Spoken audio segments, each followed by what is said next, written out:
following show contains adult content. It's not our intent to offend anyone, but we want to inform you that if you are a child under the age of 18 or get offended easily, this next show may not be for you. The content, opinions, and subject matter of these shows are solely the choice of your show hosts and their guests, and not those of the Entertainment Network or any affiliated stations. Any comments or inquiries should be directed to those show hosts. Thank you for listening.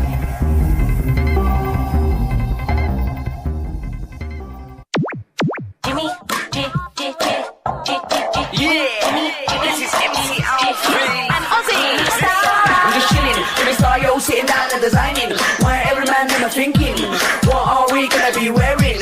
Yo, I'm a Liverpool MC, you can't test me. Big up the girls inside the party, let's get down to crazy Jimmy. Big up myself and known as Alfie, the one and only, the Turkish MC. Always love the clothes of Jimmy. Beige, I'm your wanna be, Jimmy Star, new celebrity. We'll take you out to Jimmy Star's.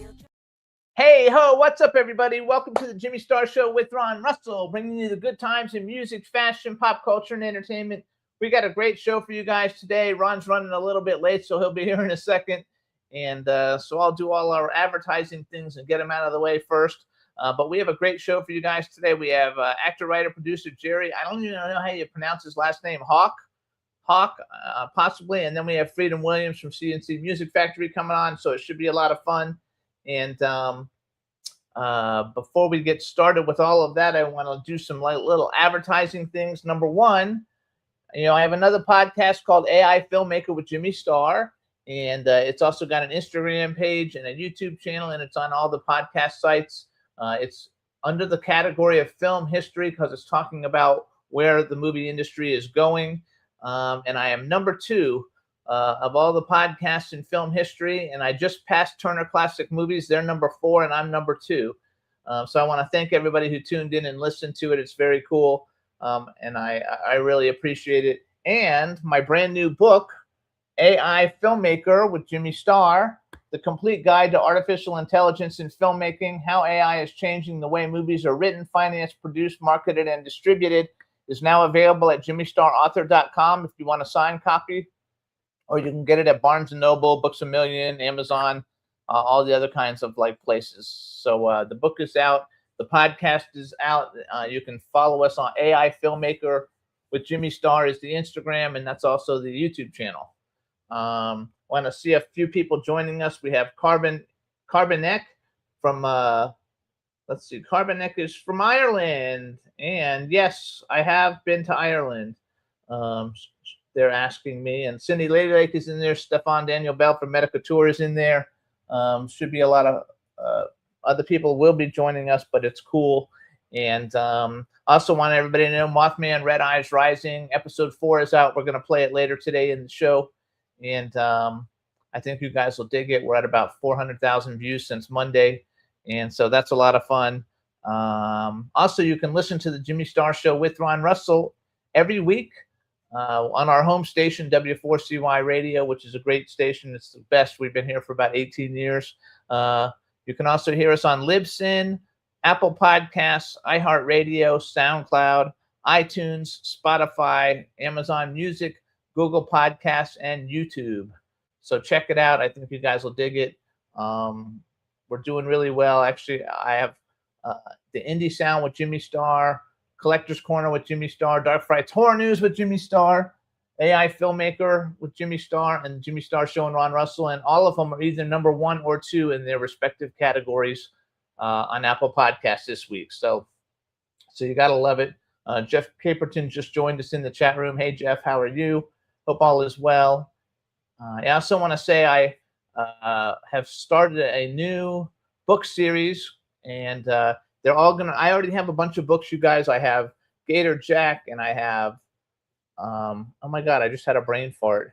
The Blackout Man, Gator Jack, Bunny Man, and who's my other one? Now I have to look it up. Anyway, I started a new series, and then I decided I'm going to go and compete with Marvel, you guys. And so Mothman, I should have remembered. That's the biggest one.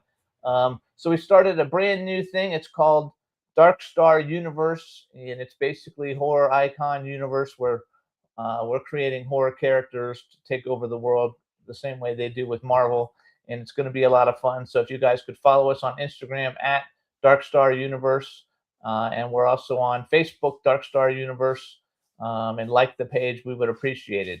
So it'll be a lot of fun. Okay, so Ron's joining us now, and he's coming in.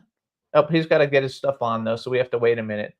Anyway, so check out the book, get the book, check out the new episodes of Mothman Red Eyes Rising, and let's put Ron's microphone on and get him all rocking and rolling and ready to go. Okay, say something because you've already been introduced. I'm suffering terror. I had medicine. The reason I'm late is I had eye drops in that had to take 10 minutes to work or 20 minutes. I suffer terribly from the desert. The sand, it's a fine sand, is like dust. It's so fine you don't even see it. And it affects my eyes. I have dry eyes and my sinuses and my voice, everything. I get very, very sick. I had this happen to me years ago, and I had to move to Florida for better air. And I'm doing the same thing all over again. So excuse me for being, this is wrong. Excuse me for being late. That's okay. So we want to tell everybody too that Stefan Daniel Bell's been revamping Jimmy Star's World. You guys, you can see all the new projects that we're doing there. It's jimmystarsworld.com. Check it out, and I think you guys will dig it. And they said in Florida that where Cindy lives, they have Sahara dust. I don't know what that is, but somebody from Ireland, our new person in the chat room, Carbon X, says that you look very chic. What? You look very chic. Chic? Yes. I look like shit. That's. I think you mispronounced chic. It was supposed to be shit. They said you look like a beat poet. Like a who? A beat poet. You gotta love it. So you guys, I don't know too if you want to put that on. Stop. Okay. Just stop. I'm not in the mood because today I'm going to be swinging. I'll be hitting you with all kinds of objects, whatever I could find that can do damage. You don't need that. I'm going to want to lose it. Oh, okay. Whatever object can damage you, I will be hitting you with. Oh, she said it's dust from the Sahara Desert. What? She said it's dust from the Sahara Desert. My ass is from the Sahara Desert. It's from here, Palm Springs. The mountains are blowing off. Hear my voice. I mean, I hate this. I can't do it. Luckily, I'm not working on that film yet. We haven't begun working on it. But we do have an update for that, you guys, with the Mob show. The Mob movie. But I mean, it's TV just series. terrible what goes on. Frank Sinatra lived here, and he had fear of this desert dust. He really did. Because he also was affected by desert dust. You don't see it. It's all over your house. It's on your furniture. It's on your clothing. It's in the air. You are in a desert, and the desert is not meant for people. It never was. So Ron's TV series, LA Mob Story, they believe it's going to start filming before the end of the year. They're still in the fundraising stages, but it's going well. They've got a great cast secured for it. We're casted. We're ready to roll. And they're ready to roll. And I'm a co-producer, and I'm also the publicist for it, so it should be a lot of fun. And I don't want to have, I'm using an accent, my Brooklyn accent. And I don't know how my Brooklyn accent will sound with this gravel voice. It might be very nice. It might be good. Let's see. Get over here. What are you talking about? Don't give me that shit, Jimmy. What are you talking about? Get over here. I need to have some light on me. I can't be in the dark all the time. You can practice it later today because our second guest is from Brooklyn. So the minute I hear Brooklynese, I swing right into it. Don't forget, when I learned to speak in Brooklyn. When I went down to play with the kids and stuff. I mean, we all sounded the same. Yeah, it's fun. You gotta love it. But the sunglasses is because the drops I put in my eyes hurt. We got bright lights. I'm telling you, it's for the birds. Just for the birds. I love it. Oh well. Lady wrote something about Brenda Vaccaro, but I'm not sure. Well, They said you sound like Brenda Vaccaro I sound like or Kathleen Turner. I know Brenda. I know Brenda, and Brenda had a very, very hoarse voice. Why? Sometimes, Brenda was on a TV series that I wrote horse on, and I forgot the name. I think it was called Sarah. Yeah, it was called Sarah. I It was remember that called now. Sarah, yeah, and she would shout all the time because she was Italian. And the more she shouted, the raspier her voice got until she lost her voice. They also say you sound like Kathleen Turner. Can I sound like a guy? Do I have to sound like chicks all the time? I'll go put a pair of tits on and do a belly dance for you. There you go.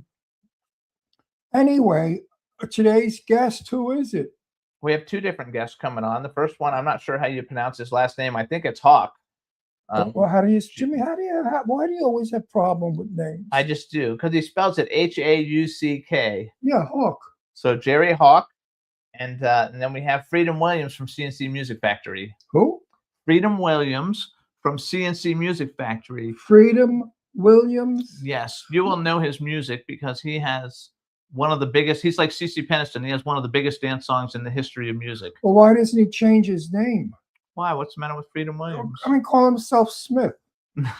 Yeah. I forgot his name already. Well, all that stuff, it's too many names. What is it? What is his name? He really just goes by Freedom, but it's Freedom Williams. Okay, Freedom. I like that. It's cool. He's very cool, and I'm super excited that we have in him coming this on. business, years ago, you could have fancy names because people had memories.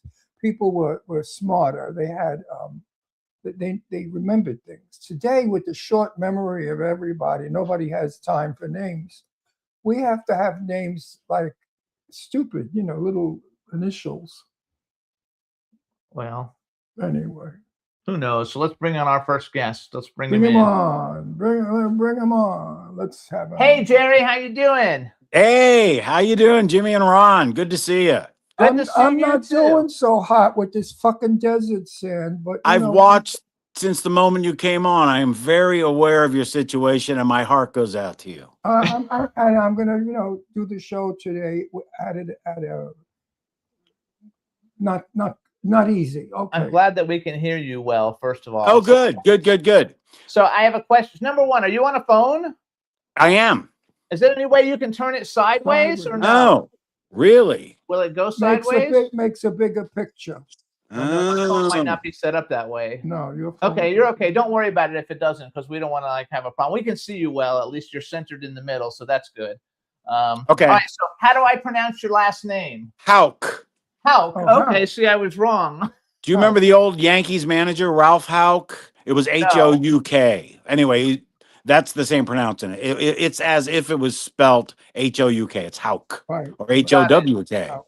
All right, everybody. Now we want to welcome to the Jimmy Star Show with Ron Russell, actor, writer, producer, Jerry Houck. Yay! That's it. Thank you. Great to be here. I probably drove by you guys last night. I drove from Vegas to LA last night. Oh, I don't know if you pass us when you go to LA. Are you guys in Palm Springs? Yeah, we're in Palm Springs. Oh, yeah. No. I'd have been north of you for sure. There you go. No, if you're going from Vegas, you had to pass Palms. You were on 10. No, I was on the 15 all the way. Oh, 15. Okay. Yeah, I remember that because we were going to drive somebody when we were in Vegas for Ron's No, if you're on movie, the and we 10, didn't you go do to it. 10 goes to Palm Springs. So what were you Yes. doing in Vegas? First of all, let me introduce. So you already know Ron. This is my cool, outrageous, cool about man. Cool man about town, Ron Russell. We have a chat We're room. really doing good tonight. I know. We have a chat room with people. People love us because we just make mistakes. We're really doing good. I picked the right day, right? It's every day is like that anyway. Would you believe we're on the air 18 years and they haven't kicked us off for stupidity? So far, so good as far as I can tell. Looking good. Yeah, we're doing good. 18 years of this crap. I mean, we're a lot better than we used to. It used to be we would come on and when we used Skype and Skype would disappear and we never edited anything. We always put everything out. So with all the mistakes and all the problems and the people can't get on and all that stuff, we aired all of it. I think that's why people liked it though, because it was real. Yeah, Well, absolutely. Everybody joins in our show. Our show belongs to everyone. That's to the great. guests and to the public. And everybody feels like they're a part of it. I do. I mean, look at me. I tell the truth that I'm falling apart. I'm 86 years old. And Wow, 86. That's amazing. You look every- great. everything happens at 86, you know. The body just gives up. And that's That's what why the they call it 86. You're 86, you know? That's right. You're 86. You're gone. The doctor said to me, Ron, you're 86. Your immune system is half of what it was when you were 20. I said, I'm aware of that, you stupid fucking. This is what I pay you for? To tell me this bullshit? So Hub Reynolds just joined us in the Anyway. chat. So just say hi to the chat room because people are showing up in the chat room now. Just Everybody say- in the chat room, how you doing? Jerry Hauk here. Nitty gritty. Who are you and what do you do? How do you like that? For no- You're asking me that? Yes. Yeah. I'm Jerry Hauk. I'm an actor, and I've been an actor in Los Angeles since I've been here since '84.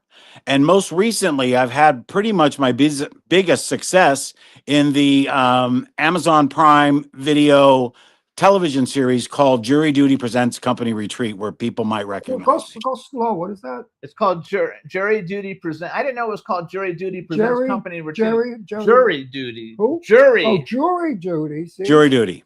So listen, here's what I wrote down. An unsuspecting hero is put through a series of real-life activities. Unbeknownst to him, the activities are elaborately staged by other actors. So first of all, this show was a huge hit. Yes. And I found you on Instagram, and I was like, oh, because I've actually seen. I didn't watch the whole 10. I think there's 10 episodes, maybe. Or Well, there's I didn't 8 and then 2 special episodes. But that, yeah, I didn't watch all of them, but I watched some of them to see who you were. You're very good. You're very funny. Oh, How did you get involved in this in the first place? Because this is a really big credit, and you're a very well-known character actor. Because when you look at your list of things, which I'm going to read off later, all the different, like you've been on every major television show basically that there is in the last 30 years. So well, it's like Ron. I'm old. I've been around forever. No, I'm not old. Some of my earliest credits might be just radio. I'm not sure, you know. I know that works out. Actually, we should just brag about that a little bit. So you guys, here's So some of Jerry, never say you're old. You say you're vintage. Ah, sounds good to me. and he's working all the time. So he's working all the time. So you guys, here's a few of the things that you might have seen Jerry in on television. These are just TV series, not including Jury Duty Presents, where he's like one of the main people. But he's been in 6 Feet Under, ER, Malcolm in the Middle, Superstore, Ballers. Whatever happened to 6 Feet Under? It went 6 feet under. No, it ended eventually. So, you know, just like any other TV series. That show. That was A great show. Great show. Ballers with Dwayne Johnson, you guys. It's Always Sunny in Philadelphia, Monk, Mary Happy, whatever. That one I didn't know what it was. Not for Nothing, 10 Days in the Valley, Eli Stone. I love that show. Speechless, Yeah. Blunt Talk, Seinfeld, How to Get Away with Murder, great show. House, True Detective, Hot in Cleveland, Anger Management, CSI, Scandal, The Middle, Happy Endings, My Name is Earl, VIP, Sabrina the Teenage Witch, Step by Step, Third Rock from the Sun, Falcon Crest, Moonlighting, Hill Street Blues, LA Law, Highway to Heaven, The Brady's, and Major Dad. And there's a bunch more, you guys. I just wrote down the ones I actually knew what they were, except for that one. Now, did you have to sleep with everybody at those parts? No, the only one I slept with was my wife, and she wants to know where all the money is from all these shows. You know? So wait, how did you just? So 1984, you still would have been. How long is that? 24. That's a long time ago. 1984. That's like Yes, 40 '86 was the first network TV show I did, Hill Street Blues, a scene with Dennis Franz on Hill Street Blues. And that was 40 years ago. It's crazy. So that means you would have already been in your 20s. How did you decide you were going to be 30s. an actor? 30s. Did you decide you were gonna what? Yeah, did you know what? before you became an actor? Yes, I did all the musicals and plays in high school and college at San Francisco State University, and then majored in alcohol and cocaine for a number of years, which I got straight A's. And so then, you know, the 70s were just crazy. And but so I kind of got away from it. But then when I turned 25, I gave all that stuff up, got into seriously pursuing an acting career in San Francisco. And did a lot of stuff there until finally in '84 came down to LA to live the classic actor waiter existence for a number of years. Are you actually from California? Yes, San Francisco. Oh, so you're from San Francisco, and you're Correct. not gay. That's pretty cool. I'm the one guy. Yeah, believe me. San Francisco State and College, I was in demand. That's hilarious. I love it. All right, so then how did you get on Jury Duty Presents? Because it's a very big credit and it's a very popular show. Did you have to It is. audition, or how did they find you? I did. What happened was that I have agents and a manager, and they sent me an audition for the show. Now, it's called Jury Duty Presents Company Retreat because 3 years ago in 2023, there was a show called Jury Duty Yes. originally. Very And that good show. was that was good too. fantastic show. And the character there, Ron, he got his jury summons. He went there, and everything else was fake. He was the only juror that was real. The other 11 jurors were all actors, the judge, lawyers, criminals. The whole thing was fake except for him. So now our show is the same deal, except we've got a guy who, it's a small company, a hot sauce company, Rockin' Grandma's Hot Sauce. And we take an unsuspecting temp hire with us on our company retreat. And so the shenanigans and hijinks are all built around his reactions and actions. And the thing about the show that's great, though, you guys, is that it's not a prank show. You know, it's not a show that punches down at this guy. He's called Hero in our scripts. So the entire series is set up to make him make choices to show what kind of a person he is, to be a good person, and ultimately, at the end, literally a hero. He's a hero. He saves the day. I know, I love it. I think it's a great premise. It's very cool. It's funny. Do you come from a comedy background? Because when I look at Yeah, I've done a lot of improv. I've probably done 2,000 live events, murder mysteries, celebrity lookalikes, trivia shows, just who's your anything. celebrity lookalike? Well, I used to do Jack Nicholson back in the day, and also did I did Benjamin Franklin. Oh, I can And, see Franklin. A lot of The Godfather. I did The Godfather all the time. He I met him in Africa. I refuse. You know, what can I say? Huh? he So yeah, impers- he yeah. impersonated Jane Russell for many years. You try and do that. And Jane Russell ended up he performed all over the place, sang in his own voice to dinner crowds and stuff. Not like the stuff they do today. I'm talking about like a long time ago. No, Yeah. we were actors. We were not gay guys. Listen, No, but a body I never like wanted to be I never wanted to be a woman. We performed as women for AIDS. At that time, nobody was giving money to AIDS, and Elizabeth Taylor right. She was was big. the on it. only. I knew her, and she was wonderful to help gay people. So we all got together, and I formed Have a Heart, which is a very famous. I gave it away. I don't have it anymore. Charity. I created Have a Heart, and all the money we made went to the Elizabeth Taylor Foundation for AIDS Research. That's great. That's great. So that's why I put on my tits and danced. But after he did all of that, he actually became best friends with Jane Russell. Yep. And for many years, they were pals, hanging out all the time. So that was his best friend, Right. which was cool. And you're old enough to know, because sometimes we bring guests on and we're like, do you know who Jane Russell is? And they don't know who the fuck it is. No, I definitely know. She was, They don't know. you know, she was Howard, the Hughes. millionaire zillionaire. Yeah, Howard Hughes. No, Yeah, not true. but didn't he like discover her and get her going? He never discovered her. She was discovered by the studio, and the pictures were presented to Hughes, and Hughes said, "Yeah, let's see her." She Ah, never saw Howard Hughes. When she was making The Outlaw, she had never met him. no kidding. She met him years later and never had an affair with him. Never, because she was married at the time. And Howard Hughes liked little girls. Jane was a big job. Jane was a big woman. Yeah, She was not a little petite Terry Moore. Terry Moore was a little girl, and Howard Hughes liked Fate de Morgue. He liked all the 16-year-old girls and little girls. Jane was a big woman, and Jane was a real woman. And I don't think Hughes would have, he didn't feel manly next to her. And Wow. I've spoken to Jane about this privately a million times. And I said, it's not true he didn't keep you. She said, hell no. Nobody kept me. She said, I worked. No, she said, Howard Hughes, I never even saw. Once in a blue moon, she saw Well, me. I'm a fan of hers. I thought she was wonderful. I thought she was great. What was the Jane movie she Russell made was with Marilyn Monroe? They sang Diamonds Are a Girl's Best Friend, or Gentlemen Prefer Blondes. yes, Gentlemen Prefer But Blondes. Jane Awesome. Russell, listen, I've known so many celebrities in my day.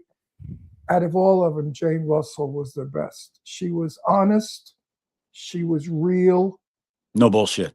She was a pal. If she was your friend, she'd do anything for you. She was a wonderful human being, and I adore her, and I miss her every day. Ah, I bet. That's nice. We She's, had fun together. she's a legend, man. She's legendary.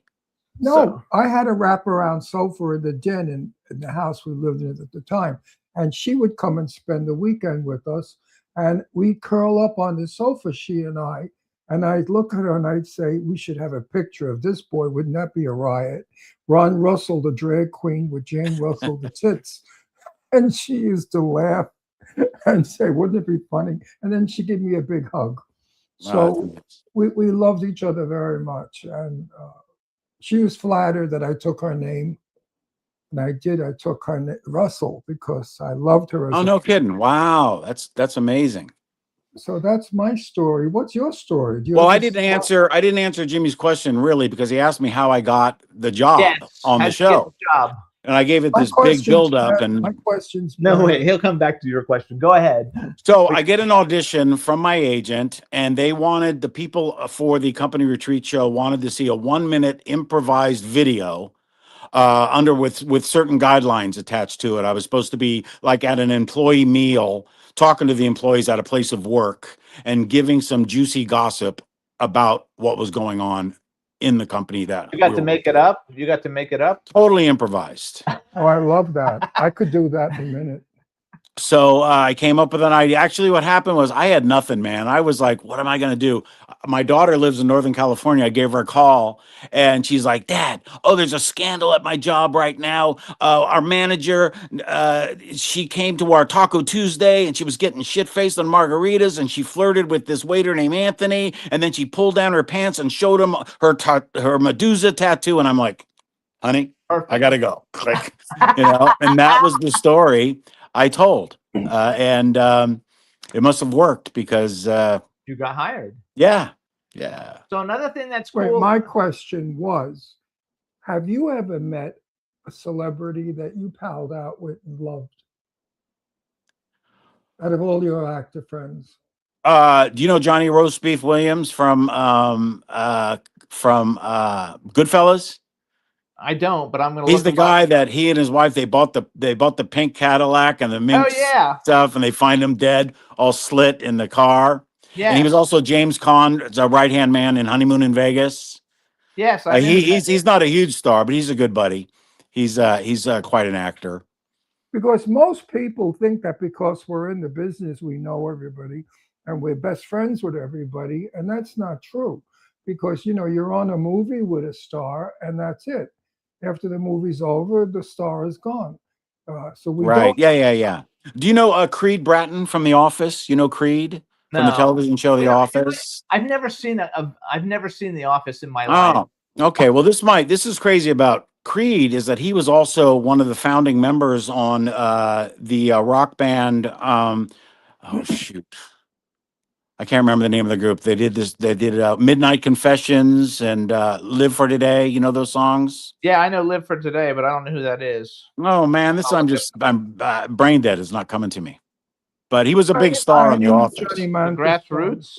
Grassroots. Yes. Jimmy, you came through. I have the phone, which is fun. I like it. So we know a lot of people, primarily because I'm not an actor, so I produce a lot of stuff. I know a lot of people just from this show. We've been on the air 18 years. We have 2 celebrity guests each show, and so We know a lot of people. We meet a lot of people, which is cool. And you did something called you actually did 2 Frank Sinatra films. Are they films or TV Yes. shows? One of them's called Sinatra Eternity. The other one's called Frank and Ava. And out of all the people in the cast, we know like a lot of them. So you did Sinatra Eternity. Yes. and we have it's a relationship between Frank and Ava. Ava. Ava. Michael Madsen, we know. Yes. Eric Roberts has been on the show. Terry Moore is a friend of Ron's. Lucas Haas, Who we was know. Terry Moore's in it. Oh yeah, Terry Moore's an old. Harry buddy. Dean Stanton, Tony Dennison. I did a project. Yeah, it's a great with. cast. Great cast. Richard Portnow is a good friend of mine. Jonathan Silverman, we haven't met. I wish. Robert Miano. And then when in the second one, you also added Spencer Breslin, Catherine Hellman, and Dionne Warwick. Believe it or not, we have a lot of big music guests. So Dionne Warwick's been on our show. And so tell us, what did you do in Sinatra Eternity? Because I didn't know. I was the name of your character. I don't know who. I was a reporter that was always there asking Frank questions everywhere he went. It was named Richard Harrison, who's a real guy. Evidently, they had some kind of relationship. But the thing about those two movies is they're both. You have to clear something up. Yes. Oh, this was the actor. It was not Frank Sinatra. What do you mean? What do you mean? Hey, Frank and Ava. That was not Frank Sinatra performing. No. The way it sounded was that he was No. the reporter. No. The actor. The actor, we have to give him credit. Yes, is Rico Simonini, I believe. It's something like that. You probably got that in front of you. I don't I didn't know. write it down because. But the thing about those two movies is that they're the same movie. It was one movie that was enhanced into a different And they were version. both- Oh, was it really? And they were both so full of shit. That's so funny because I don't know how they created this lie that they called a movie with Ava. Ava Gardner, I mean, Jane Russell, I can't go into it, but Jane Russell didn't have anything nice to say about Ava Gardner. She said Ava Gardner was crazy, had a rotten temper, was an alcoholic, and could be a bitch on wheels, and tortured everybody around her, including Howard Hughes, because he was after her. And Yeah, that's right. Yes. he wanted to bag Ava, and Ava used to beat the shit out of him. She hit him with a lamp one time and opened his head up. I mean, she was crazy. So you can imagine the relationship that her and Sinatra must have had. It must have been insane. he loved it because Italian men love women that beat them up. he's It's Italian. it's part of the culture. It is. It's part of our culture. If your wife doesn't pull a knife on you and try to kill you in a fight, then you're not married. You're married. Yeah, well, my wife is from Nicaragua, and there's a lot of the same kind of stuff going on there, believe me. Latin people are very high spirited. Oh, my God. Right now, she thinks I'm cheating on her right this very minute. No matter what I'm doing, Well, and I try to explain to her I'm 71 years old. You probably are.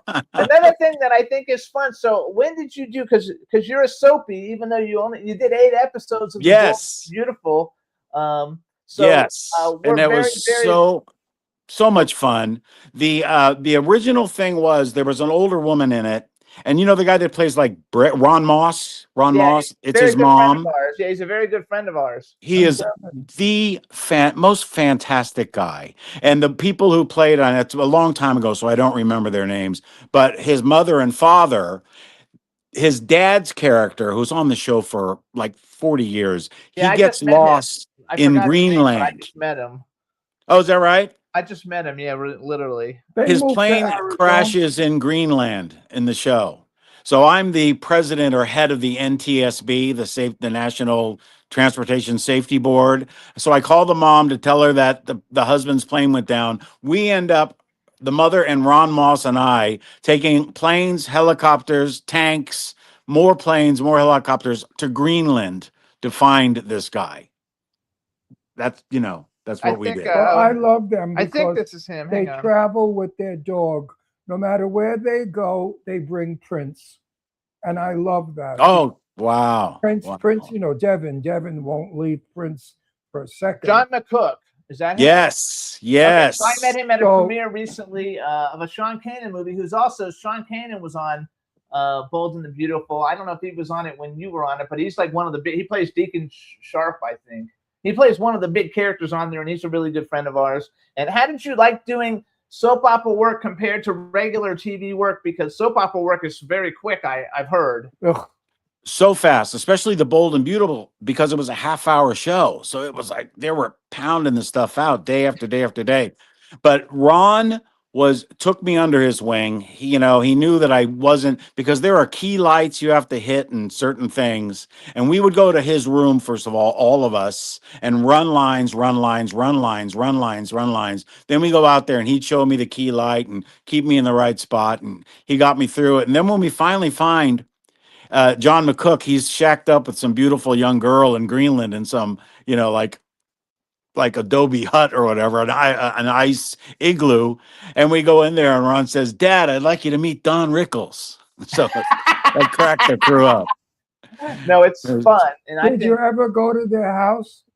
in No. California? No. They had a driveway because you had to park, like there was like a parking area before the driveway to their house.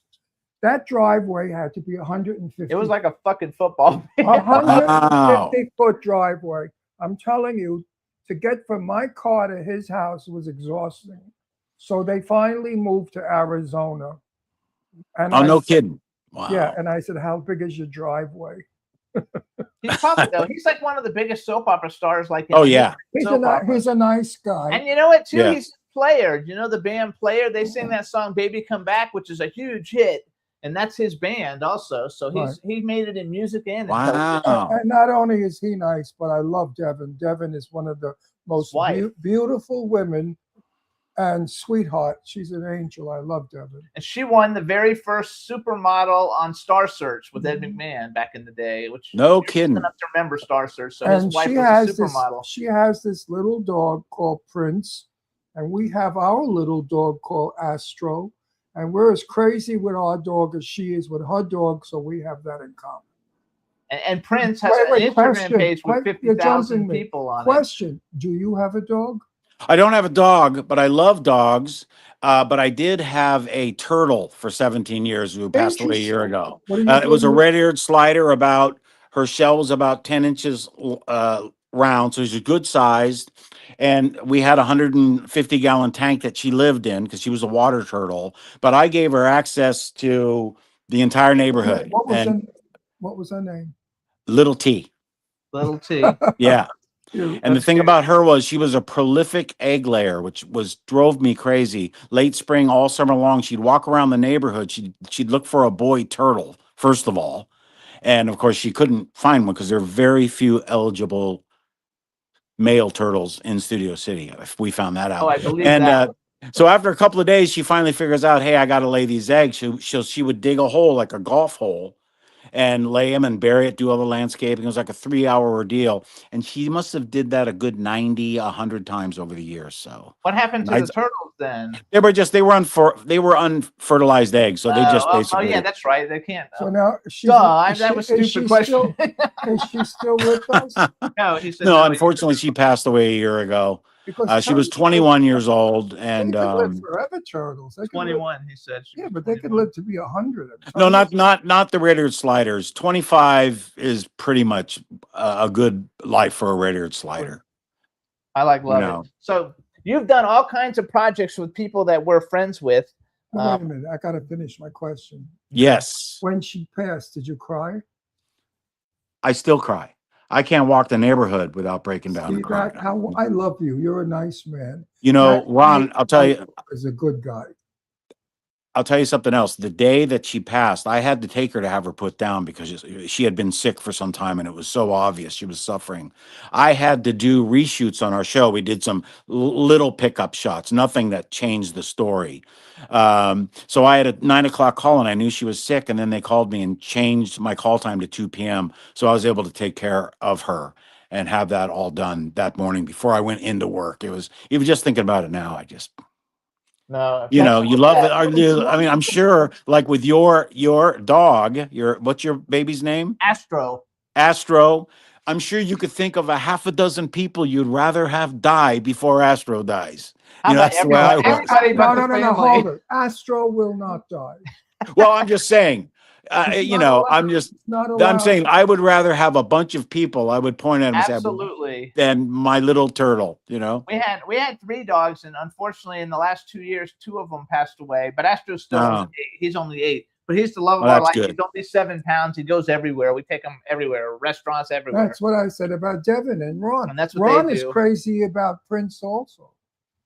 That's great, He's though. a dog lover. Run You know, Lost and also Boys, having this come on. turtle for 17 years, you guys, it gave me such a greater appreciation for other pets and animals as well. You know, Absolutely. I love dogs that much more because of the relationship I had. If people don't love animals, they shouldn't be on our planet. They I should Absolutely. leave. You know, I'll go out in our swimming pool and there'll be a bee flopping around the water and I'll get a branch and take it out and set it. I mean, you know, I'll save any animal I can, you know. That's what That's I good. He do the does that same thing. too. I do the same. So But you know what? Sensitivity like this shows up in your work. I know that people who don't have sensitivity towards other people or animals or just the environment allows the actors. They're one face, one-sided. They don't have it, one dimension. one dimension. Right. You know, if you watch our show, if you watch Company Retreat, you'll see it. This entire cast, besides their ability to improvise, but you know, there were scripts too that we adhered to. But the sensitivity that you're talking about and the relationships they create with this guy and we create with each other is it's really something to watch because, like you say, that you see that side of the people in our show that is so admirable. Anyone I've ever worked with that was an animal lover, I found to be the friendliest and the nicest. And people that didn't like animals were nasty and cold and alcoholics. So there's a reason why people don't like animals. Yeah, And no, I agree. In it's- fact, you know those commercials that come on that show the starving animals and you know that come on. He won't watch it. I can't watch them. I can't watch them. You know, I got to change the channel or go get a drink of water or whatever. It's too tough. get to I watch. follow all the I hit animal this- I channels hit on the- Instagram and TikTok I too. hit the mute buttons, Yes. close my eyes. And the commercials go on for like 2 minutes. They're the longest commercials. I can't- know, isn't that funny? Is it over yet? The ones that you don't want to see are the longest ones. So Exactly. And I said to Jimmy all the time, I said, Jim, back in 1951, 2, and 3, you could not put on television anything that was sad or upset people. You couldn't show blood and you couldn't show any kind of open wounds. It was against the television law. Yes. TV was only meant for entertainment, only meant for fantasy, and only meant to make you happy. Today, I personally turn down scripts like crazy because I don't give a shit if I work anymore or I don't. I'm tired. But some of the scripts I get are so depressing and so bloodthirsty and so gory that I say to myself, what kind of people are going to watch this movie if ever it gets made? What kind of people enjoy that sort of negative shit? You. My wife, I like she horror likes it. movies. No, I like horror movies. I don't really like, shoot up war, bomb people, but I'm a horror guy. That's my whole thing. Yeah, but when So- I was in movies, But you don't have any horror movies, right? You haven't done any. I did horror- one called The Attic Expeditions. I didn't see that, or I didn't write it down. Yeah, Okay. it's on there, and Just- it's with Seth Green and I love a bunch Seth of Green, really though. good actors. Wait. He wants to go back. What was your you question? stole my question, Which was? which is,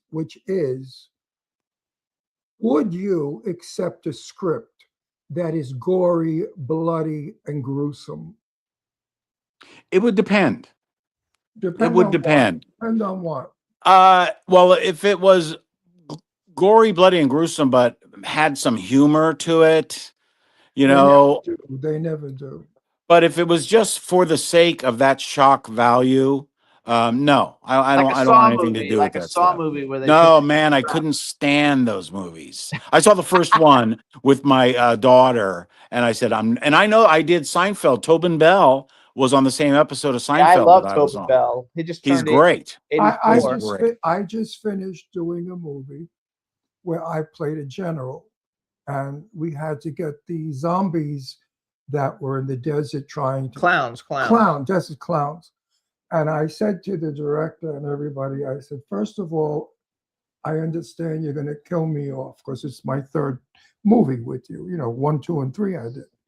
I said, but I don't want anybody seeing me being killed with blood or guts or anything like that. And Yeah. they respected that. So when they kill me off, all you see are the clowns coming towards me, and I have my rifle, and the bullets are all falling on the floor in my boots, and they cut. Are these zombie clowns? No, they're just clowns. They're They're all crazy regular killer- clowns. It's called Clown Motel, and so it's just I think they're killer zombies. clowns. They eat people. So They eat people and they're shit, zombies. but they're not really zombies. They're not known as zombies. But I won't be a party to any of the blood or guts or negative. He shit. also doesn't want blood in his hair because it doesn't come out. Like fake blood, it's hard to get out of It's his true. white Never hair. let them put blood. I've done it. I've had it. Right? You have pink hair. It's awful. It's like sugary syrup. Yeah, they cut off my arm and bloodied me up in this movie. Oh, I said, don't get blood on my hair. Or cut off my hand. That's what it was. That's so funny. That was enough already. And another movie I was in was The Big Friggin' Rat. That one was a life-size rat that was supposed to rip my arm off, throw me against a wall, and kill me. And then they came running over and they said, Ron, how old are you? And at that time, I was 85. I was 85. They said, no, we can't do this. We can't do this because you're going to be injured or hurt. We can't do it. So what they did was they made me go in the basement, and the rat ate me in the basement, and the rat comes upstairs, and you see an arm with my wristwatch. So Where do you see these movies? Where are they? I would love to. Tubi, now they're on like Tubi. I- Oh, I've got Tubi. That would be great. I change them. If I have the power to do it, I change them because sometimes it's not necessary to overamp on the guts and killing and blood. It's disgusting. Well, along a different subject, but the same subject is my wife, who I love. She really enjoys Datelines and those kind of shows, and they're basically an hour or 2 hours dedicated to the misery and sadness of somebody being dead and their family and friends dealing with it while they're trying to find out who did it. And to me, it's like, this is entertainment. I don't get it. I don't like those. Your either. wife is Nicaraguan and South America. People, no, they love They're that. used to it though. They have a lot of violence You know what? The Italians in like their that. countries. The Italians It's true. like that too. They love the misery. Italians love it if a little boy is in the movie and he gets hurt. They Man. want to cry. They love to cry. So she's just a Latin. That's all. So Yeah, I know. You've done a bunch of movies. You've done a bunch of movies. I just want to mention some of the people that have been in your project. Rivers 9. We're friends with Jamie Kennedy's been on the show. Elizabeth. Oh, Holmes. I also did a movie called Cupid with him on a Hallmark film. Yes, with Jolie Fisher, who she's And also been on our show. Oh man, she is She's been the on our best. show. Ho, ho, ho, ho. Jolie Fisher was on our show. He did a Jolie movie with her. Fisher. Yes, I know Jolie Fisher. I know she's been on our show. I can't place her face. Billy was doing her hair, and Billy introduced us, and that's how we got her on the show. My nephew? No, Billy Hess. Oh. Anyway, oh, so yes, I love her, and I Kate also Shea- worked with her sister Trisha on I'll Do Anything with Nick Nolte. Very nice girl. I like. Yes. Yes. I'm doing a love it. project now with Daniel Roebuck. Connie was supposed to come on, and she was in a car with a cell phone. Oh yeah. Happened, but she couldn't do it, so we had to cancel that show. Christy Swanson and Mike Manning have been on the show. I was going through your thing, and I was like, wow, the guy, Wait, everything Connie, he's in, we You know, Dan Con- Roebucks and I have a Connie's- really good scene. I opened the door. Connie is Connie Stevens, who was the mother. Yes, I know. yes. No, I'm telling my But, oh, it's audience. for the audience. Oh, sorry. Of course I would know. We know you. We knew you know. So Right. Go ahead. Say what you were going to say. Oh, I was just going to say about Dan Roebucks. He's just the greatest actor, and we had a really good couple of scenes in the film that we did together. What So film? I haven't Tell us about it. called Soaked in Bleach. Yes, Soaked in Bleach. It's a story of I love this title, Soaking. the guy from Nirvana, the Kurt main Kurt Cobain. My brain is obviously I need a cup of coffee. Yes, Kurt Cobain. It's a story about his death. It's kind of a docudrama about it. One of the greatest bands ever. Like for me, that's my generation. So Nirvana for us is like a big deal. But I love the title. How does the title come into play of the movie? Soak in Bleach. Something to do about heroin use. Oh, is Maybe. that- Yeah, that's how he like died. So Oh, I have a movie called Carnival that Daniel wrote. I've not met him yet, but he's going to be in the film. We just shot a teaser trailer for it 2 weeks ago, and we just got a tax credit. Actually, we got a Okay, so the $500,000 tax question I credit. want to know is, what's your favorite movie to be in? I mean, if a script came your way, what script would you love to do? You're talking about a movie that in the past that was done. What would I love to have been a part of? No. Jaws or No, The no. Godfather? Oh, we would do that too. No, he's saying like, let's say a certain genre came to you. What would be your favorite genre of a movie that you Oh. would do? Right.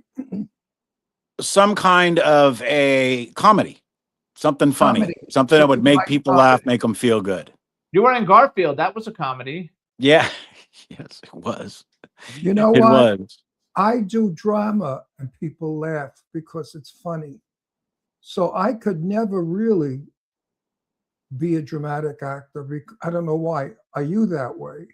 No, fortunately I've been lucky enough to cross over and do both, to do the real serious stuff and the funny stuff. So I mean, I've done like 40 sitcoms and you know another 40-hour episodic shows. So very lucky in that regard.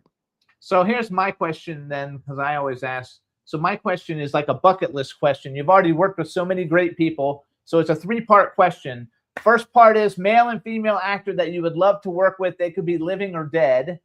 And then the second part is if you could have ever been, which you kind of answered, in any movie that's ever been made, what movie would you have wanted to be in? Okay.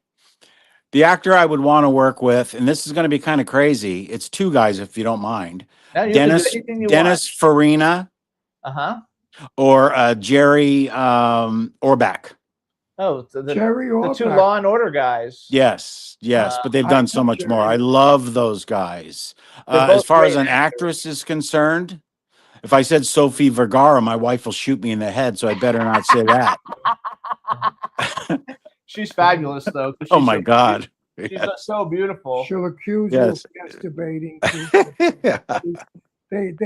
They're terrible when they get You crazy. know, and then yes, my favorite movie, I got to go with The Godfather or Jaws. I mean, those are, 1972, 75, and I was 17, 20 years old, and it was just, just a great time for those kind of movies to be made.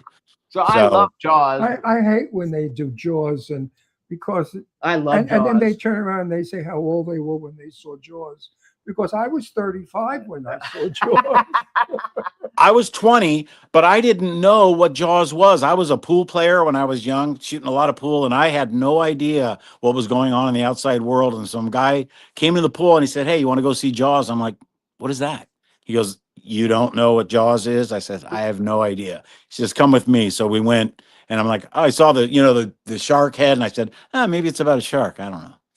I love Jaws, and it's funny because we had Brian Austin Green on a couple months ago, and in his background he had this big Jaws like creature, in the back because that's his favorite movie. And I collect action figures, and that's the big thing everybody tries to get because they didn't license Roy Scheider. Yes. State wouldn't let him license it, so there are no Sheriff Brody, Roy Scheider action figures.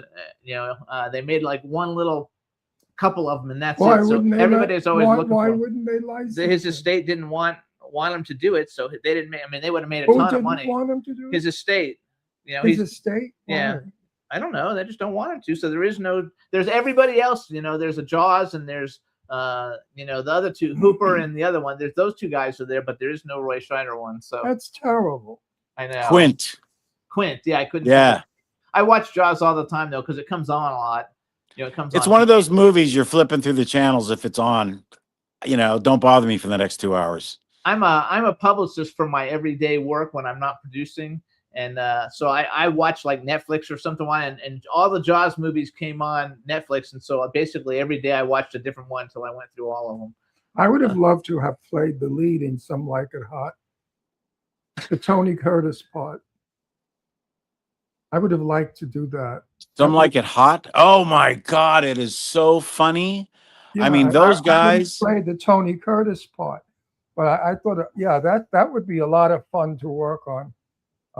Since I know what drag is and the tricks to it.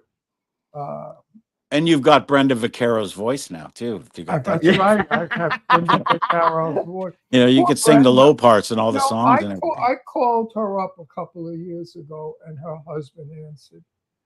And he was so rude and so mean. He said she's not here right now and she's not interested in the business. I mean, give me this whole fucking lecture. And I thought, who the hell are you, you stupid asshole? Who is this guy? Her husband, Brenda Vaccaro, I don't know his name, some jerk. Oh, okay. Anyway, turned out that they did drugs or something. He did drugs and she divorced him. Oh, I remember when her and Michael Douglas were an item. Oh, I remember Back in the that day. very well because of Lee Winkler. Are you Yeah, and I think they were living together, I'm pretty sure. Michael gave her a sapphire ring, and she thought it was an engagement ring, but it never was. Oh. And He knows all the old news. Wait a minute. When Brenda broke, oh no, she was going out with Burt Reynolds. When Burt broke up with Brenda Vaccaro would hunt him down, looking all over for him. And she'd say to everybody, did you see Burt? Did he say anything about me? Did he mention me? She was fanatical. She was crazy. Was this before Sally Fields? Yeah, Yeah, that makes sense. yeah. Lee Winkler was Global Enterprises. He was the #1 business manager, financial in Beverly Hills. And he was my best friend. Oh, no kidding. Wow. So I hung out with him, and through him, I met so many movie We've been very stars. fortunate. I met a lot of movie stars through Lee. So let's go back, everybody. So this is Jerry Houck. Jerry Houck, how you doing? You want to see Jury Jerry, Duty? you're a nice guy. Jury Duty presents. thanks. Wait, what's the rest of it? You were there. You were there. Jury Duty presents Company Retreat. It is a I didn't mouthful. write Company Retreat down because on IMDb it just says Jury Duty presents. Yeah, Wait, IMDb's and got what it kind of messed What up. part do you play in it again? I play the owner and founder of Rockin' Grandma's Hot Sauce. I'm the boss. I'm the boss of the sauce, and Wait, it's my wait. retreat. Whose sauce? Rockin'. Rockin' Grandma's. And it's a real thing right now. You can go to Amazon get and they're selling plenty of it. Oh my God! Do you guys get a cut of any of that? or I don't? get nothing. Okay. No, that's a bad They've sent deal. me a few bottles of the sauce, Thanks a lot. I'm 70 There you years go. old. I need that.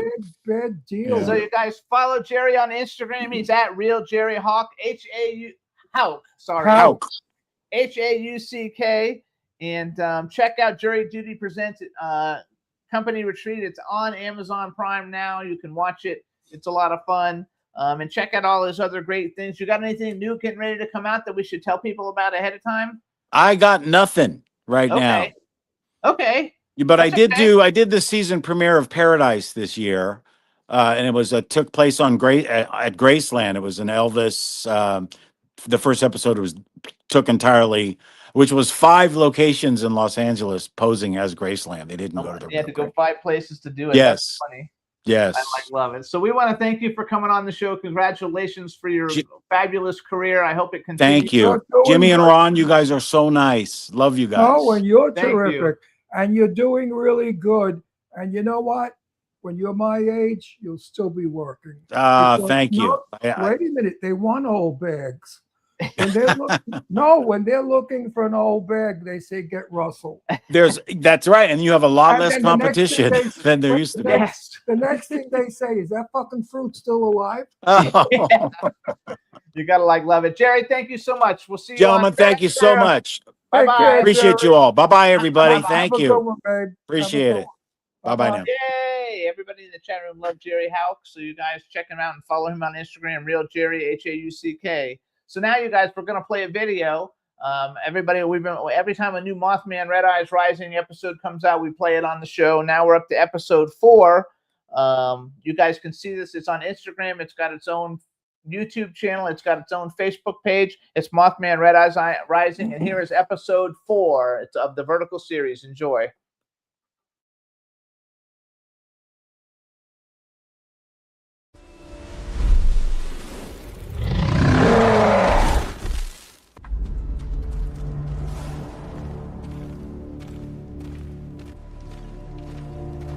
Hey, Raider! Do you think we're getting close? You don't have to yell, Louie. I'm standing right next to you. And yes, I think we're close. Oh. After all, none of that mint gold ever showed up on the black market. Yeah, that means it wasn't hijacked and no one has found it yet. Can you imagine what 5,000 pounds of 99% pure US Treasury gold would be worth today? I can imagine it. It's over $300 million at today's market price. A lot of people say you don't exist, that you're just a myth, an urban legend. But I was there, I saw you take down the Bay Bridge, I know you're real. I thought you were trying to communicate with me. Maybe warn me before the bridge came down. I know you don't trust me, I'm an outsider. I get it, but you're Rusty's best friend and I suspect only friend. Listen, we don't even know where to start looking.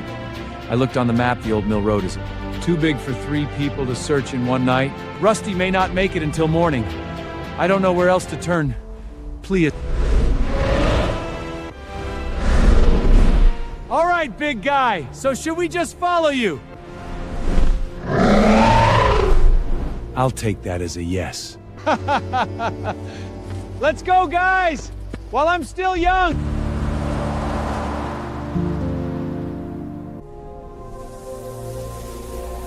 Wow. What's that? Hey, Jake. I didn't realize you were still young. I'm not, I was just trying to get us on the road before we lost our guide. To guide? What guide?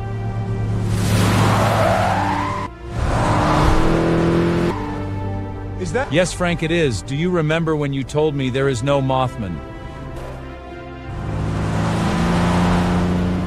So, what do I do? Follow that Moss Man.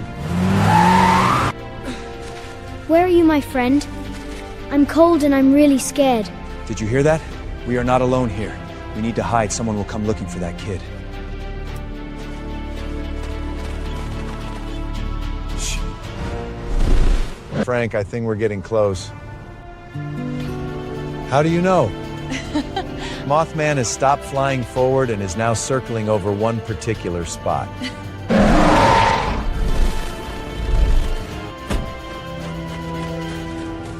Rusty! Are you down there? Mama! I'm here! I'm down here! Thank goodness the Gold Goonies have good taste in climbing gear. I hope so. Hang on, kid, I'm coming to get you! Jay, I hear you! I'm down here!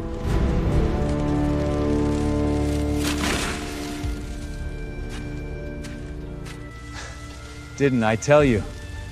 Never ride your bike in caves at night? You never told me that. Hey kid, you ready to get out of here? I sure am, Jake. We can do this, Dad! That's right, Rusty. Almost there. Jake, I know where the gold truck is. I saw it. But don't tell anyone.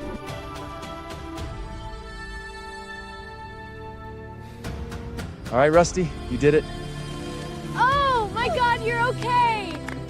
Mom, look! It's beautiful! Yeah, it is, Rusty. Friend helped save you. He showed us where you were. I knew he would. Me too. Now that Mothman is real, we have a real opportunity here. I see a Mothman museum and a Mothman festival where thousands of people will come and have fun. Oh, Dad, who's gonna come to that? Well, I'll come! That would be so cool!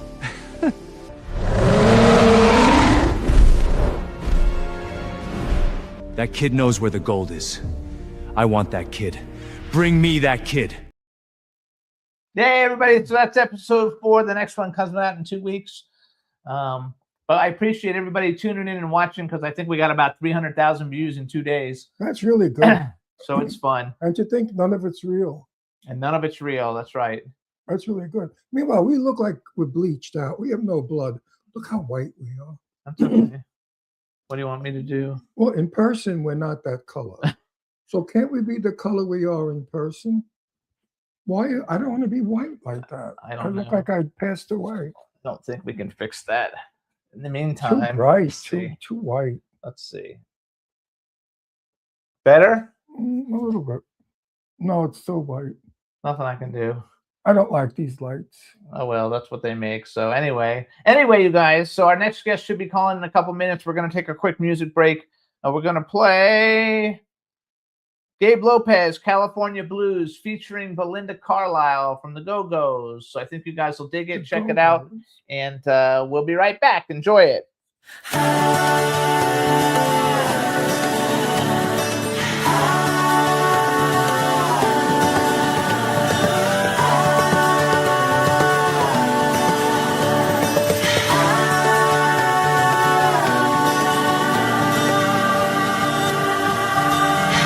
When all the waves come crashing down and I get lost with you, I'm found. Oh, and we take on the neighborhood, the bad and good of Hollywood. Oh,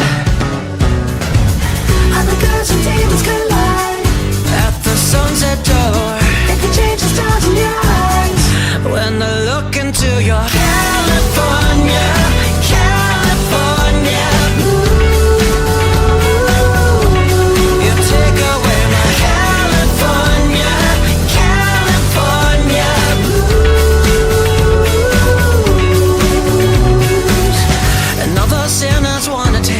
They try to steal your heart away. Oh, but your love never disappears, like here the summer's fall, yeah.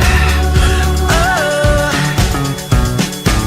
on the fruits of Malibu Drive to the sunset shore, but it's all I think is your mind when I look into your California, California.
So everybody, that was Gabe Lopez. Unfortunately, he passed away recently, and he was a great artist. And he also that song was put out by Spectrum Music Group, which I worked for like 25 years or something. So it's very cool. It's a great song though, and he's a great talent.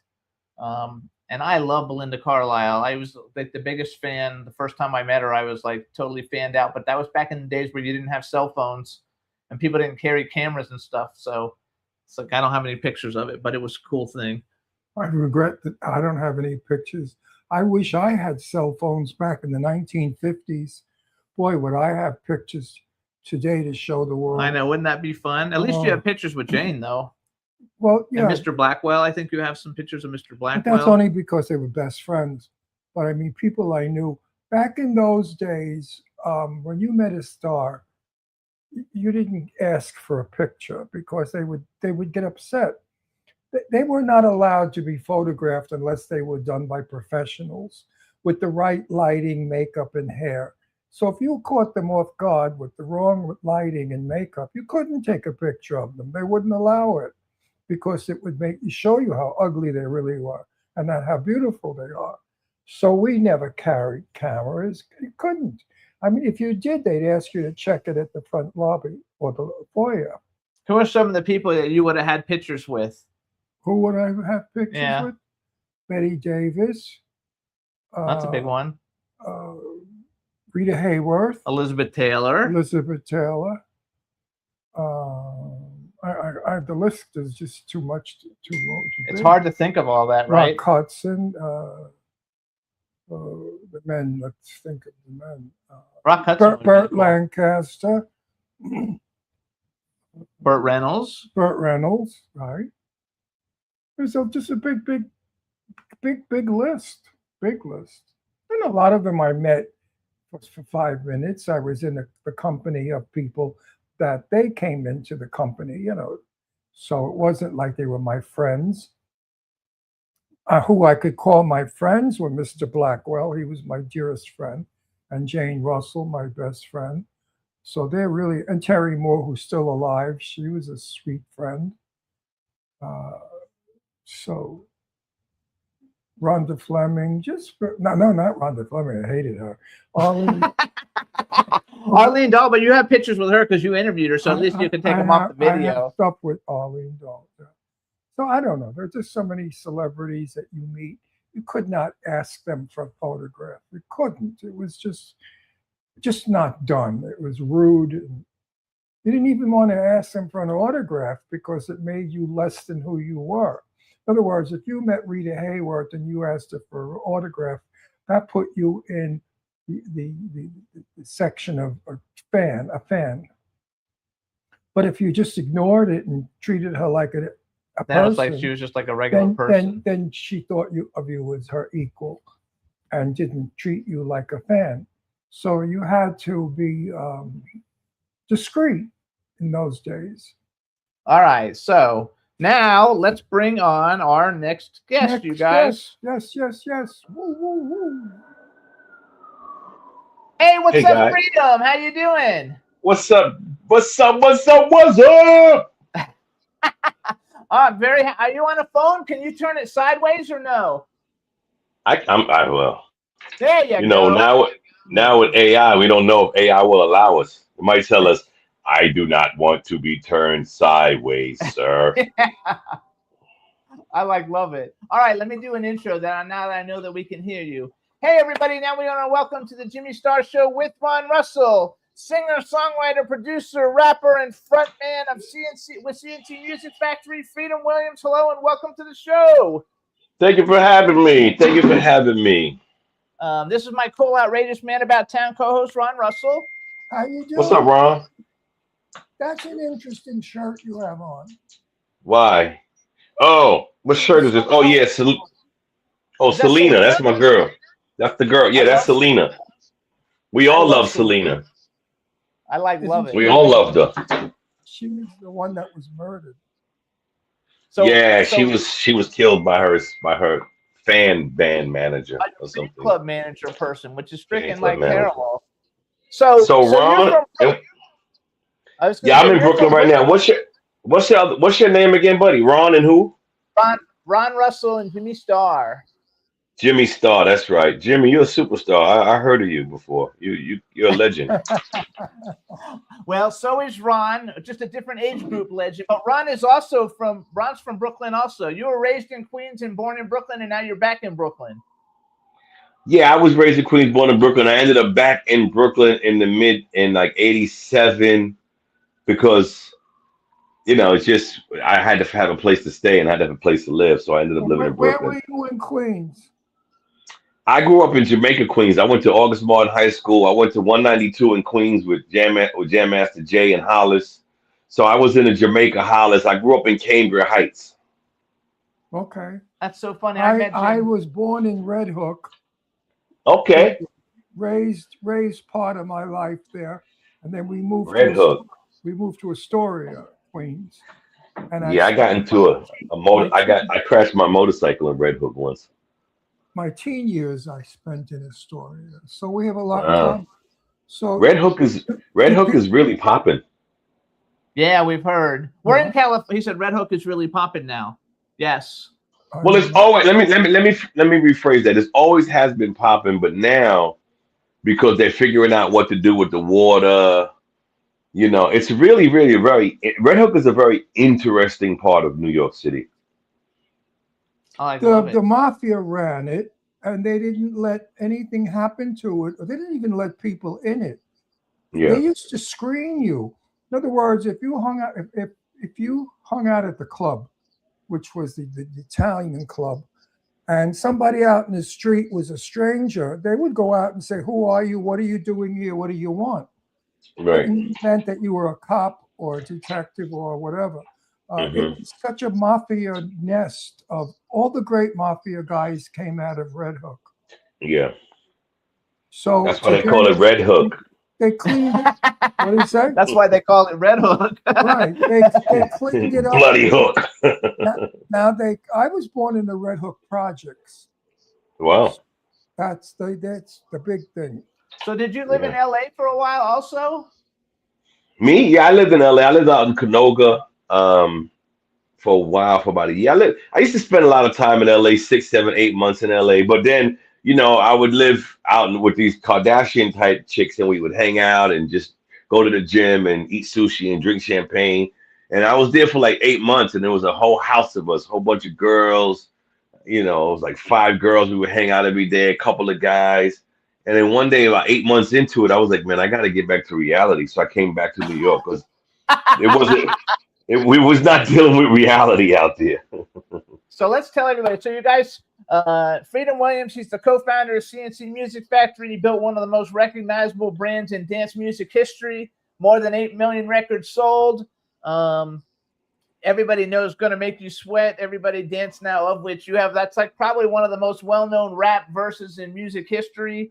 They also had Here We Go, Let's Rock and Roll, Things That Make You Go, all 3 hits, #1.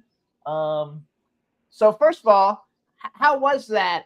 How was that for you in general, like doing that? Did you like totally like dig that shit? Because I know that just happened in a weird way. Yeah, I dug it. I mean, I always wanted to be a musician since I was played trombone for 3 years, 2nd grade, 3rd grade, 4th grade. I was in the plays in school. So theater and rapping and stage performance has always been, you know, I'm an Aquarius and we're air signs. We like to be in the space of the unknown, right? So I've always liked the theater and the stage. I was in theater in college, but you know, theater and rap is, you know, it's you know, Public Enemy, KRS-One, it's all theater, right? Rock bands, you know, Kiss, you know, Metallica, it's all theater. We don't look at it as theater because we think of it as, well, that's commercial, and theater is something that you equate with commercialization. But it's all theater because we're not, you know, if you're on stage with a guitar and a bass and a drummer and a microphone, it's not live television, it's not scripted, so it's literally theater. Yes. And most of us perform inside of a theater.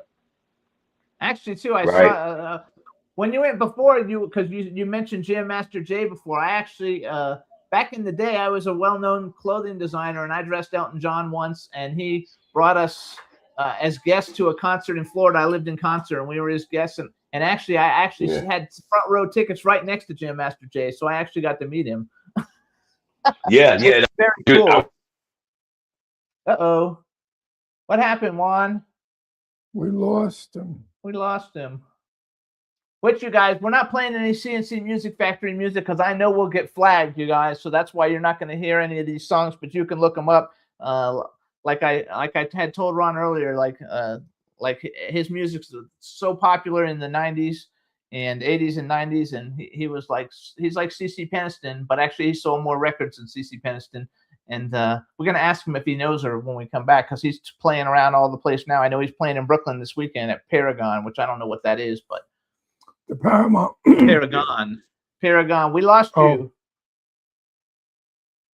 Hey, what happened? Juan, is that you, Juan, or that must be him? Maybe take him out and bring him back. Yeah. There we go. I got you, Jimmy. There you are. Hey. We don't know what happened there, but No, you're when back. I got somebody call me and they were leaving me a voicemail and it was kicking out my audio. Oh, that's terrible. Anyway, I have a question for you too. So first of all, we want to give you a plug because I know you're playing at a show at Paragon this weekend on Friday, right, in Brooklyn. Yeah, and tomorrow, right? No, today's Wednesday. It's Friday. Yeah, Friday. Yeah, on Friday. So do you perform a lot? Do you perform Yes. a lot all the time? Like, are you playing all over the place? Yes, I've been the last 15 years.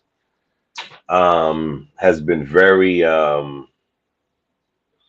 I've been touring. I've never stopped touring since 1991. I've always been on the road. It's the one place where an artist can build a brand, the one place where the artist can hone his craft. Other than the studio, it's the one place where the artist can improve. It's constant practice. So I've been really blessed because, last 15 years, I've been doing, 45, 50, 55 shows a year. It's been last 10 years, I probably performed in front of 2-3 million people. Do you do it's like been a lot really- of do you do like a lot of legacy artist tours, like where Yes. it's like? Yeah, do you- I've done the I Love the Love. I've been on the Love the 90s tour for 10 years. Myself, Young MC, Tone Loc, Rob Bass, Coolio, Vanilla Ice, Kid and Play was on it. DJ Cool, Salt and Pepper was on for a while. TLC was on for a while. That's a legacy tour. Color Me Bad, All for One. That's a legacy tour. We actually met Rob Bass. So we're friends with Stevie B, and he invited us because he was here in the desert with all the freestyle people. But Rob Bass actually was one of the people performing with him. So since we were backstage meeting everybody, we got to meet Rob Bass. It was like Trenier, Sweet Sensation, Taylor Dane, but they've all been on our show anyway, so we kind of knew all of them already. Yeah. But it was fun. Do you ever get to do anything? Do you know CeCe Peniston? She's a really good friend of ours. Yeah, I do. I've done a few shows with CeCe. She's a sweetheart. I know her pretty well. I've known Rob Bass before we were before Gonna Make You Sweat in CNC. We're talking about 87. I knew Rob Bass because he was in Harlem. I used to hang out with him. We were friends before we were both making records, me and Rob. I love it. So you keep track with keep in contact with the old people and the new people. I'm very different than most artists. Most artists change their numbers. I'm a very accessible artist. I'm not common as most artists. You can get me on the phone. You can catch. I live in Bed-Stuy. I live on Fulton Street. There's 2 million people, 3 million people in Brooklyn. I don't live in, I have a place where I spend a lot of my time in Florida.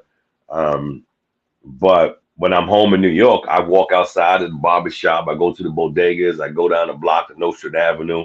I'm very accessible. Where in Florida? Fort Lauderdale, Hialeah, yeah.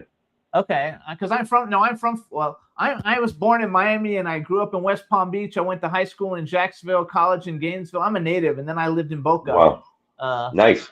But I was a clothing designer, and I had clothing stores in Miami and Fort Lauderdale. So, wow, so it was a lot of fun.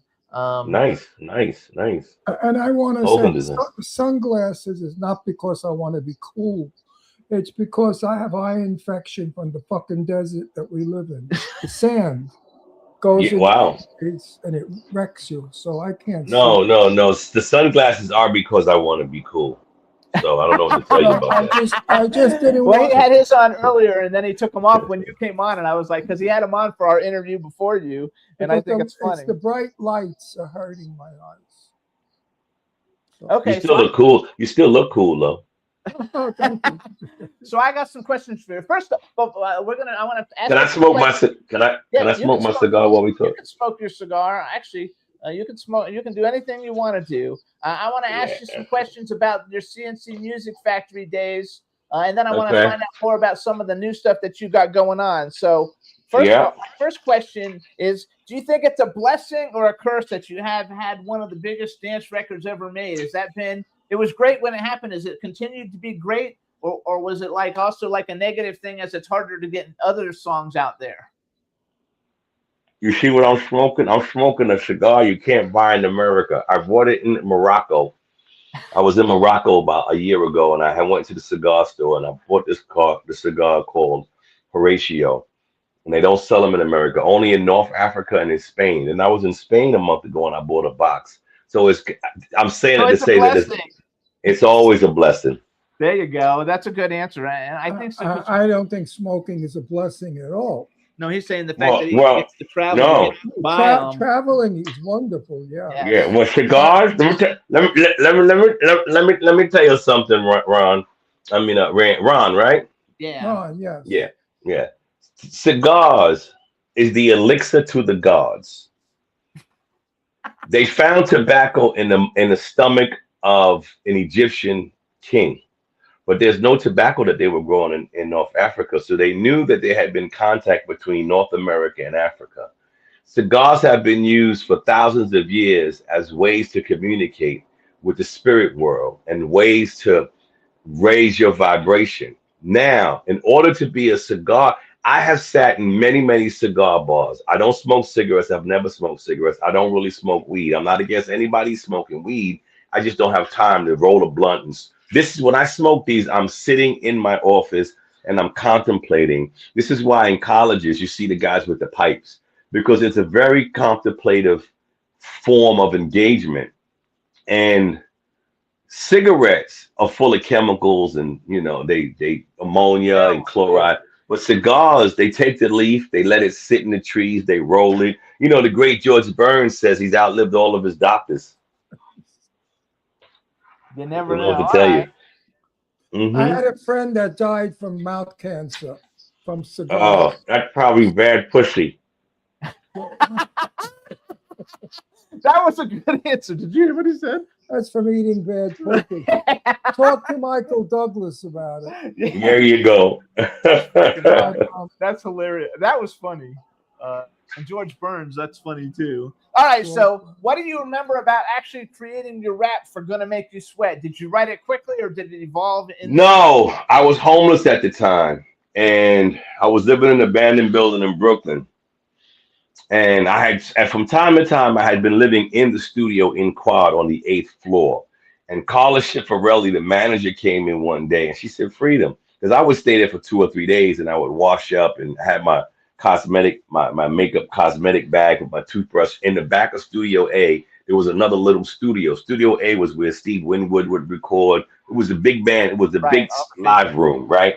Yes. So she said, have you been home? I said, yeah. She goes, no, you haven't. You're staying here. So she allowed me to stay in the studio. But between that, I was living in an abandoned building. So when I wrote Gonna Make You Sweat, I wrote it politically first. Because I always write all my music, I normally write from a political place, meaning what's going on around me, what's in my name. Rap by the very nature of what it is, music by the very nature of what it is, going back to the cigar, is politics. They tell people, oh, we're not a political group, then that means you might not exist as a group, because the nature of all music is politics, because all politics is local. Okay. So anything that you write, if you're singing a song about your girlfriend, that's politics. It may not be voting or gerrymandering or human rights. Well, if it's about your girlfriend, it damn sure is human rights. So all politics, all music is political. There's no such thing as, some people say, well, I'm not political. The fact that you just said you're not political tells me that you're political because you're trying to be the adverse to politics because you don't want to get in political trouble. That's politics. That's actually true. There's no way around it. This pen is politics. This cigar is politics. You can't buy them in America, only North Africa. Glasses, everything is politics. So the question is, I wrote it politically and I was talking about I was homeless. So what was I going to write about? Homelessness. So I was writing about partying, but I was like, yeah, we're going to fight. It's almost like Public Enemy said, fight the powers that be. It was that kind of record. But I knew that I was working with David and Robin, and they're not really political. I'm the political guy. I'm the conscientious person. I said, well, how do I make this song a dance song? So I wrote it. And the third time that I wrote it, I used to take a candle. I had a ginger beer bottle, which I still have. It was my nightlight. I had no electricity. So I would put a candle in the bottle, push the candle down, and put a new candle in it. My friend, actually, after years later, when he helped me move, I forgot about the whole bottle. He had taken the bottle and he put it inside a plexiglass encasement and put an inscription on the bottom of it about overcoming struggle. And he presented it back to me years later. And I said, oh shit. I said, oh shit, my ginger beer bottle. He said, yeah, when we moved you, I took it and I because that was, you know, so I wrote it from that perspective, but I knew that the guys I was working with wasn't that thinking that way. And I knew that it was dance music. Dance music is very political. I mean, we don't look at it as politics, but when you think about the dance community, everything about the dance community is anti-establishment. You know, we're not partying for our right to fight, but we're fighting for our right to party. Right. Right. A lot of dance music artists that in the past, I'm very good friends with the girls from Expose. Like it's more freestyle. We know all the freestyle, you know, kind of people. But in general, as far as like musicians who come on the show, like we've had Earth, Wind and Fire, we've had Kool and the Gang, we've had Chicago. Yeah. We get all like you know, all the people who sell zillions of records. Yeah. Actually, like come on here. And so. And I've been in the company of Johnny Mathis 3 times. I see if he knows who Johnny Mathis is. Do you know who Johnny Mathis I thought my mother was going to marry Johnny Mathis when she divorced my father. No, I was going to marry him. Because you were going to marry him. You should have. Because my mother used to always, she could sing, and she would always sing Johnny Mathis. We had a lot of Johnny Mathis records off the Price Lock records, you know, all kind of records in my house, Earth, Wind and Fire, whatever. And when she got married, I was like, why don't we just marry Johnny Mathis and get the hell out of the hood? Well, Johnny Mathis is gay, so that wouldn't have worked. Yeah, I came to know that later on, but you know, at the time I wasn't thinking about that. Ron loves Johnny Mathis. I love him. Oh yeah, I do too. When I met him, I loved him even more because I do too. Gentle, kind, loving man you ever want to meet. He's a wonderful human being. Yeah. And it shows in his music and in his singing. He's not political. None of his music is politics. It's but that goes against my point. See, what you got. Yes, but love is political. See, you're not understanding me. No, it's not. When you understood it, when you deliberately try not to be political, why? You cannot live in America and not understand politics, racism, sexism, homophobia. It's impossible. So when you choose not to be political, you're doing it to save yourself because you want to emit a different energy other than the energy that you know exists every day. That's a political choice. No, you're right. I get the point. You understand what I'm saying? Like everything we do is love is not political. Love is a gift that one. Love is a gift in its purity. If you're in a pure sense, if you're living in a decent, pure world, love is pure. You understand what I'm saying, Ron? If you're living in an equal world, if you're living in a fair world, listen to me. Let me finish. I'm gonna show you something. If you're living in a fair world, I don't agree with you because I know, but I want you. You cannot bastify love. No. Love is a I know that love is not political. You guys are over talking each other. No, like my very good friend sings about it. Love is a beautiful thing. Oh, he might know her. I don't know if he you know him, of course. No. Oh, Leon. Do you know Leon from Leon, the actual actor? But he's also got a band called Leon and the Peoples because he lives. I know him. Yeah, he's a good friend of ours. Did you ever hear Leon's song "Love Is a Beautiful Thing"? It's a really good song. It's a beautiful song, it's not really a dance song. And he's a beautiful person.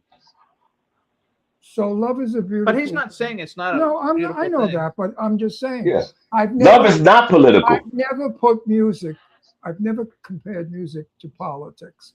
Music belongs to everyone. We know that. There's no such thing as color, ethnicity, or sexuality. Music, you could be gay and sing a love song, and it could be a man you're singing to. Or if you're black, it's a black person. Or if you're white, it's a white person. So Okay. you want.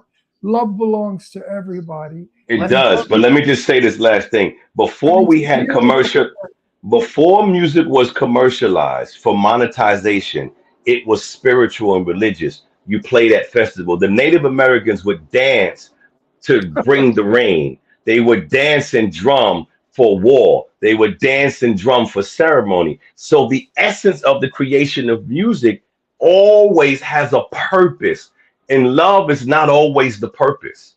Even though we're all created in love, we're all of love, we all love. We can't, when you say the word politics, people get scared because the people around us are so corrupt. So they make you think politics is bad. The nature of politics is going to school, is going to the grocery store. Everything we do is politics. That's my point. You cannot escape it. The food, you think you have a choice when they say Coke or Pepsi. It's literally the same drink. No, it's not. Well, Do you know that Nike and Puma are brothers? The founder of Adidas and Puma were two brothers. Oh, no, I didn't know that, but I know that I don't like Pepsi and I like Coke. Pepsi tastes Well, yeah, I know what you're saying. Okay, all right, so let's go with this then. I live in my world. You live in your world. I've never I lived live in your world. I want to live in your world too. You can't be political today, because if you're political today, you have enemies. People are mean and rotten and evil. You cannot express yourself anymore as we did back in 1950. There's no longer freedom of speech if you want to get political. Yes, that's true. You open your mouth today and you say the wrong thing, and boy, oh boy, you get blasted. I'm 86 years old. In my day, if you had a political opinion, you could voice it and people would listen and be respectful about it. That's the word, respect.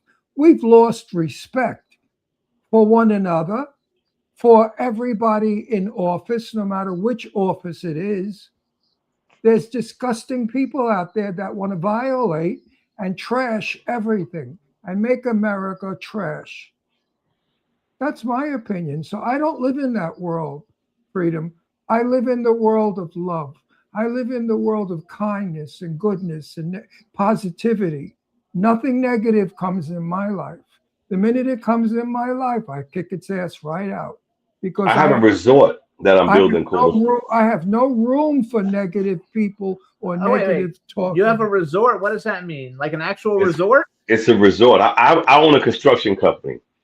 And I built the house I live in. I build windows from scratch. I build I do concrete, masonry, anything.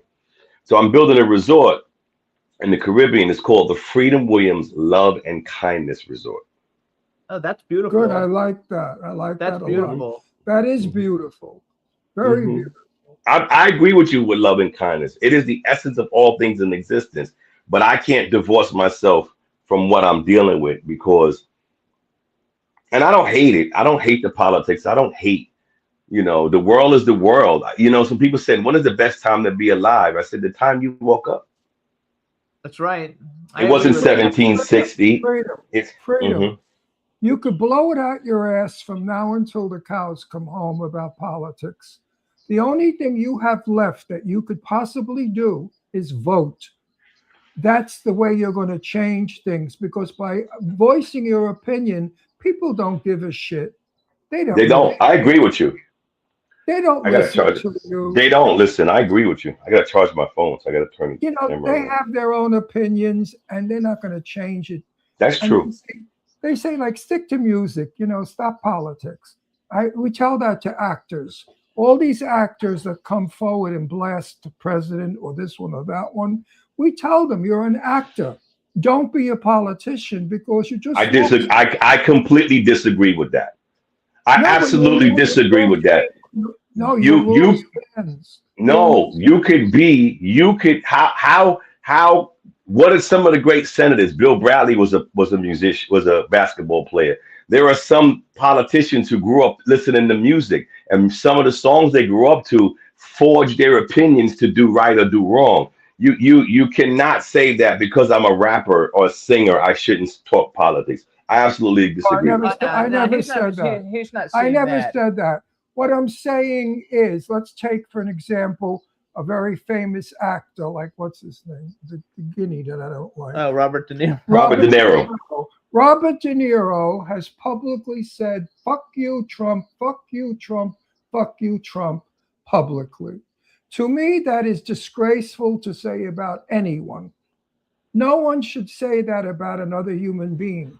Robert De Niro has lost work and fans. He's lost millions of people that hate him because of his ugliness. You cannot be ugly if you're in the entertainment business. You must. Lana Turner, who I knew, you know who Lana Turner was? Yes. Oh, do you? Lana, Really? That's cool. Lana Turner said to me, remember, Very Ron, familiar.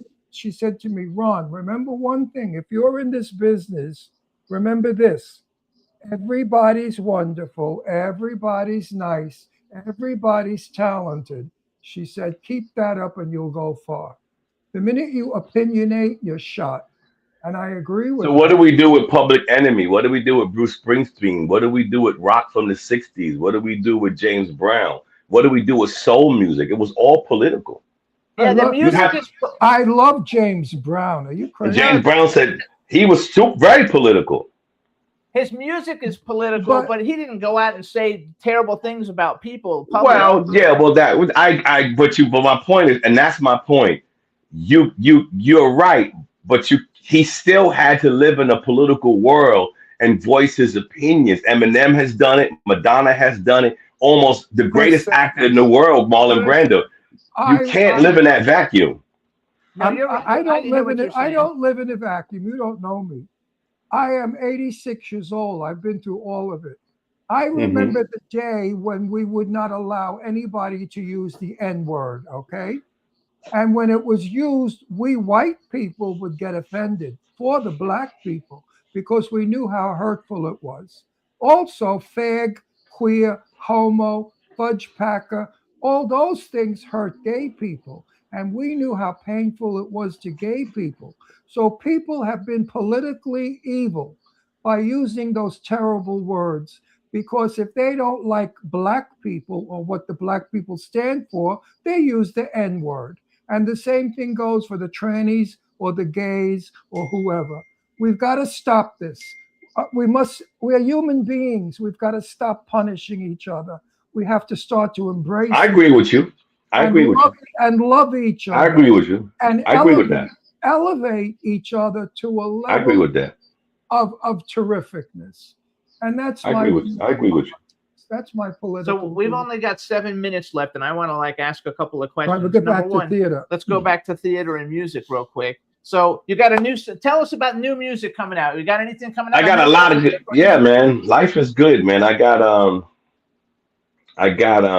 working on some music now. I got a song out now that's doing really well on Big Mac Entertainment with a guy named Mark Walker. It's called Into the Future. It's doing really, really well. 7 remixes you did. I saw. Yeah, it's doing really, really well. And then we got more music coming out. You know, I've got so many songs. I've done so many songs over the years. I must have 6 albums that I can put out right now. Because I don't put them out, you know, I'm a creative, right? If I'm a playwright, I might not promote and produce every play, but I'm going to write it because it's the practice of it. You know, if I'm a script writer, I might write 20 scripts. So if I'm a novelist, I might write 5 novels and produce 1. So I have a cacophony of songs that I like. And some of them are very dancey. Some of them are bluesy. Some of them are political. It's just how I feel and how I'm expressing the colors of my life. But, you know, the songs that I have now with Mark Walker are really good songs. And we made those songs a few years ago. And we took them over to Brian over at Big Mac Entertainment. He loved it. And so we're going to do some more music. And, you know, I'm the kind of person, I never really do it just for people. Like I do construction. And people say, post your stuff, your kitchen you just built. I look at it as colors. You know, when you walk into a space, how do you flow around the space? When you sleep in your bed, where's your bed placed in your room? as opposed to by the doors, feng shui. But I don't always post it because I do these things because I love to do them. Right. Not because I'm looking for monetary value or acknowledgement. It's just the creative process. I was in theater in college. I was actually a history major and a poli-sci major, but I was always in the theater department because I loved the expression of theater and acting and being on stage. And it's the same thing with music. It's just very colorful. So I always have music and I'm always putting out music. And if I don't put it out, sometimes I won't for 2 or 3 or 4 years, but I'll try them on the road. Like when I'm doing shows, like, you know, I do an hour show, a 10-minute show. I got a 30-minute show. I got a 45-minute show. I'm always tweaking it. And sometimes I'll say to my DJ or whoever I'm with, you know, that song I gave you last week, I want to try it tonight. And then you see what the audience is. Now, would you call your music club music? I don't know if they use that word anymore. I don't know if I would call it dance music. I grew up on R&B and jazz, but then hip hop happened in my life and I started rapping in 1977, 78. I don't know if I would call it hip hop. It's hard. I've always never wanted to really box a label of music because, you know, it's, you know, you're going to make the music that the environment that you live in. If I grew up in the 70s, if I grew up in the 60s, I'd be making R&B or jazz or soul or rock and roll. If I grew up in the 90s, so you're really a product of your environment, really. You know, Mozart wasn't going to be a rapper. You know, I'm going to talk about when I was a kid. You got 3 minutes. When I was a kid, there was a group called the Ink Spots. Do you remember? Yes, yes, I do. Ink Spots were the first black groups ever to come on white radio, and Yeah. they had a shit fit. White people were writing in, get those ends off the radio. We don't want them. What are they talking about?